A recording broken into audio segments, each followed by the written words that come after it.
Prophet Yusuf alayhi salam was the 11th son of Prophet Yaqub alayhi salam. He was born in the land of Canaan, which later became known as Hebron. His father, Prophet Yaqub alayhi salam, was the son of Prophet Ishaq alayhi salam and the grandson of Prophet Ibrahim alayhi salam. Their family lived in the Canaan or Hebron region, now part of present-day Palestine. Prophet Yaqub alayhi salam had 12 sons in total. From his first wife, Layya bint Liyan, he had 10 sons, and from her younger sister, Rahila, he had 2 sons, Yusuf alayhi salam and Binyamin alayhi salam.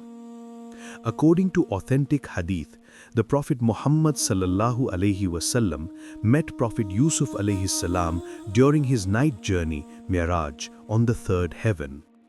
From childhood, Yusuf alayhi salam was extraordinarily handsome and full of wisdom, and thus very dear to his father Yaqub alayhi salam. Despite his noble birth, Yusuf's life was marked by trials.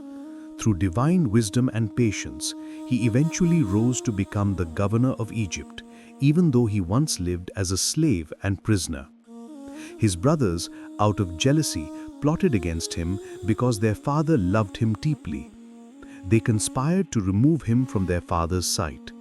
One day, they asked permission to take Yusuf alayhi salam out to graze their flocks.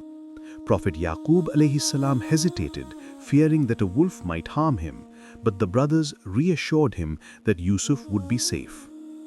At first, they planned to kill Yusuf, but the eldest brother suggested they instead throw him into a deep well. They executed their plan, dipped Yusuf's shirt in animal blood, and deceitfully told their father that a wolf had devoured him. Yaqub, heartbroken, wept until he became blind from sorrow. In Surah Yusuf 12:19, it is mentioned that a caravan traveling from Syria to Egypt stopped near that well. A man named Malik ibn Dor lowered his bucket and was astonished when a beautiful boy, Yusuf alayhi salam, clung to it. Amazed by his beauty, Malik decided to sell him in Egypt, where the slave market was famous and profitable. In the Egyptian slave market, Yusuf's beauty caused a sensation. People competed fiercely to buy him. Eventually, he was purchased for a great price by Potiphar or Qatfir, the Aziz of Egypt, a high-ranking official, possibly the chief treasurer or general. The Quran refers to this man simply as Al-Aziz, and his wife is not named. However, according to tafsir and historical sources, her name was Zulaykha or Rail. As a young boy, Yusuf alayhi salam grew up in the house of Aziz and Zulaykha. Over time, Zulaykha became infatuated by his unmatched beauty. One day, when the house was empty, she locked all the doors and invited Yusuf alayhi salam to commit sin. But Yusuf alayhi salam, a prophet and a true believer in Allah, refused her advances and sought Allah's protection. When he tried to flee, Zulaykha grabbed his shirt from behind, tearing it just as her husband entered. Immediately, she accused Yusuf of trying to seduce her. In Surah Yusuf 12:25-27, it is mentioned that a witness from her family testified wisely, "If his shirt is torn from the front, she speaks the truth. But if it is torn from the back, then she lies." When Aziz saw that Yusuf's shirt was torn from the back, the truth was revealed. Yusuf was innocent. To protect his family's reputation, he told everyone to keep the incident secret and warned his wife sternly. However, soon the women of the city began gossiping about Zulaykha's infatuation with her servant. To silence them, she organized a banquet and invited the noble ladies of Egypt. She gave each a knife and fruit to cut. Then she called Yusuf A.S. into the room.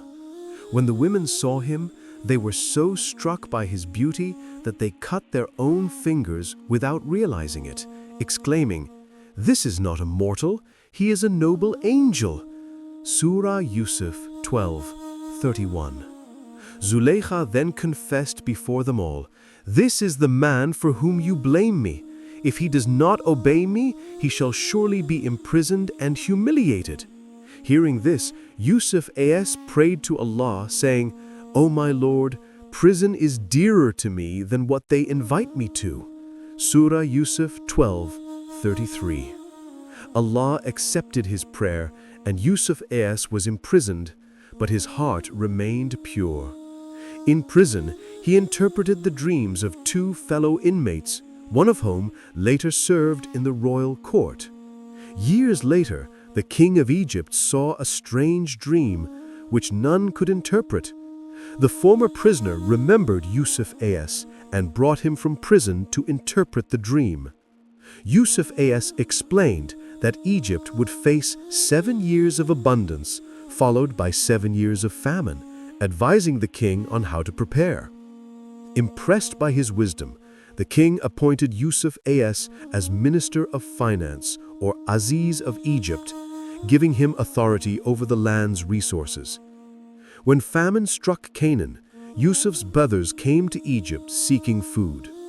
After several events, including the reunion with his younger brother Binyamin, Yusuf A.S. finally revealed his true identity to them. They repented and later brought their aged father Yaqub A.S. to Egypt.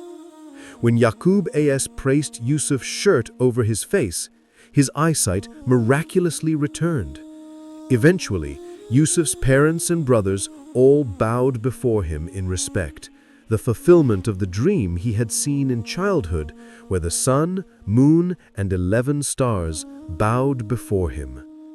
In Surah Yusuf 12:101, Prophet Yusuf A.S. prays, "O my Lord, you have granted me power and taught me the interpretation of dreams.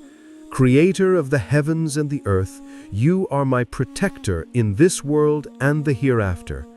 Cause me to die as one submitting to you, and join me with the righteous."